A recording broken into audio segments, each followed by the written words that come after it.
আজকে আমরা নিয়ে এসেছি এমন একটা মুভির গল্প যেটা শুধু একটা সিনেমা নয়, একটা মহাবিশ্বের সূচনা। হ্যাঁ, এই মুভির মাধ্যমেই জন্ম নিয়েছিল মার্ভেল সিনেমাটিক ইউনিভার্স, আর সেই মহাবিশ্বের প্রথম হিরো আয়রন ম্যান। হ্যাঁ বন্ধুরা, আজ আমরা এক্সপ্লেইন করব 2008 সালের আয়রন ম্যান মুভিটি। তবে শুরু করার আগে যারা এই চ্যানেলকে সাবস্ক্রাইব করেনি তারা অবশ্যই চ্যানেলটিকে সাবস্ক্রাইব করে নেবে, যাতে নতুন নতুন এক্সপ্লেইন ভিডিওটি আপনাদের সামনে সবার আগে চলে আসে। তাহলে শুরু করা যাক। টনি স্টার্ক একজন বিলিয়নার প্রতিভাবান ইঞ্জিনিয়ার, স্টার্ক ইন্ডাস্ট্রিজের মালিক। সে জীবনকে উপভোগ করে বিলাসিতায়, নারীতে, পার্টিতে আর অত্যাধুনিক অস্ত্র বানাতে। তার বাবাও ছিলেন একজন নামকরা বিজ্ঞানী, হাওয়ার্ড স্টার্ক, যিনি শিল্ড এর সহ প্রতিষ্ঠাতা ছিলেন। আমরা দেখি টনি আফগানিস্তানে যাচ্ছে নিজের নতুন অস্ত্র জেরিস্কো মিসাইল প্রদর্শন করতে, এক ধরনের মিসাইল আর কি, যেটা প্রদর্শন করতে সে আফগানিস্তানে যাচ্ছে। সেখানে মিসাইল টেস্টের পর সে যখন গাড়িতে ফিরছে তখন হঠাৎ জঙ্গিরা আক্রমণ করে বসে।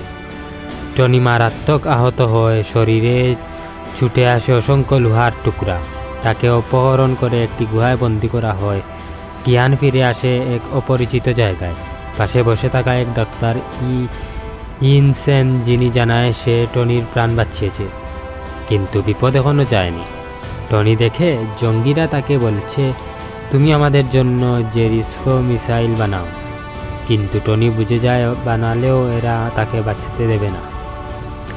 তখনই টনি সিদ্ধান্ত নেয় অস্ত্র নয়, বানাবে একটা স্যুট যাতে পালানো যায়। ইনসেন তার সাথে মিলে বানাতে থাকে সেই মেটাল স্যুট। একটা পুরাতন ব্যাটারির সাহায্যে তৈরি করা হয় মিনি আর্চ রেক্টর, যেটা টনির বুকের ভেতরে বসানো হয় যাতে বাঁচিয়ে রাখে তার প্রাণ। কয়েক সপ্তাহ গোপন কাজের পর তৈরি হয় এক বিশাল ধাতব স্যুট, শক্তিশালী, গুলাগুলি রোধ করতে সক্ষম। টনি সেটার ভিতরে ঢুকে দেয়াল ভেঙে আগুন ছুড়ে সব কিছু ধ্বংস করে দেয়। কিন্তু পালানোর সময় ইনসন আত্মত্যাগ করে। ইনসন বলে, তুমি বেঁচে থাকো এমনভাবে যেন আমার মৃত্যুর মানে থাকে। টনি কাঁদে। গুহা থেকে সে উড়ে পালায়, কিন্তু স্যুট ধ্বংস হয়ে যায়।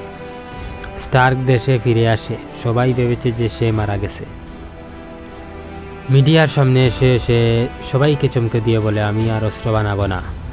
পুরো দুনিয়া চমকে যায়, আর তার কোম্পানির পার্টনার ওয়ার্ডি স্টেইন খুব বিরক্ত হয়, কারণ এই ব্যবসায় তাদের $1 বিলিয়ন সাম্রাজ্য গড়েছে। টনি নিজের বাড়ির আন্ডারগ্রাউন্ডের ল্যাবে কাজ করতে শুরু করে, বানাতে চায় আরও উন্নত, আরও স্মার্ট একটা স্যুট। তাই বানানো হয় মার্ক ডাবল আই, একদম সিলভার রঙের স্যুট যেটা উঠতে পারে। কিন্তু প্রথম ফ্লাইটেই সমস্যা হয়, উচ্চতায় গিয়ে বরফ জমে যায় স্যুটে। টনি তখন বুঝে যায় উন্নতি দরকার। এবার বানানো হয় মার্ক 3, রঙিন, আধুনিক, হাইটেক আর টনিক প্রতীক লাল সোনালি আয়রন ম্যান স্যুট। এদিকে ওবাইডিয়া স্টেইন বসে নেই। সে আফগানিস্তানের সেই জঙ্গিদের সাথে যোগাযোগ করে টনির তৈরি করা ভাঙা স্যুটের টুকরা উদ্ধার করে। তারপর সেই নকশা ব্যবহার করে বানায় এক বিশাল দানব স্যুট, নাম দেয় আয়রন মঙ্গের। টনির নতুন শক্তি ও সততার বিরুদ্ধে দাঁড়ায় তার নিজের কোম্পানির লোক। ওবাইডিয়া স্টার্কের নতুন আরেক রিয়েক্টর চুরি করে। টনি তখন পুরাতন ছোট রিয়েক্টর দিয়ে লড়াইয়ে নামে। তারা দুজন লড়ে ছাদে, শক্তি বনাম প্রযুক্তি, লোভ বনাম ন্যায়ের যুদ্ধ। টনি বুঝে যায় ওবাইডিয়ার স্যুটেও বরফ জমে যাবে, তাকে উচ্চতায় টেনে নিয়ে যায়। ওবাইডিয়া স্যুট বন্ধ হয়ে যায়। শেষমেশ Pepper Potts arc reactor overload করে, বিশাল বিস্ফোরণে আয়রন মনগের ধ্বংস হয়। পরের দিন সবাই ভাবে টনির একজন বডিগার্ড ব্যবহার করেছে। মিডিয়ার সামনে টনি স্টার্ক এসে বলে, আমি মিথ্যা বলতে পারি না, আমি সেই আয়রন ম্যান। মুভি শেষ হয়, কিন্তু দর্শকের মনে তখনও বাজে সেই বিখ্যাত ডায়লগ। মুভির শেষে আমরা দেখি শিল্ড এর ডিরেক্টর নিক ফিউরি আসে টনির কাছে। সে বলে, তুমি ভাবো তুমি একাই হিরো, তুমি এখন একটা বড় জগতের অংশ, যা তুমি এখনো বুঝতেই পারো না। সেই মুহূর্তে জন্ম হয় অ্যাভেঞ্জার্স ইনিটিলেটিভ, এই ছিল আয়রন ম্যানের গল্প। অহংকারী এক প্রতিভাবান মানুষ কিভাবে জীবনের মোড় ঘুরিয়ে দেয়, এই মুভি আমাদের শেখায়।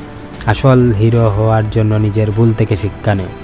বন্ধুরা, তোমরা যদি এই মুভির এক্সপ্লেইন ভালো লেগে থাকে তাহলে কমেন্টে লিখো তুমি প্রথমে কবে দেখেছিলেন আয়রন ম্যান, আর পরের কোন মার্বেল মুভির এক্সপ্লেইন দেখতে চাও সেটাও জানাও।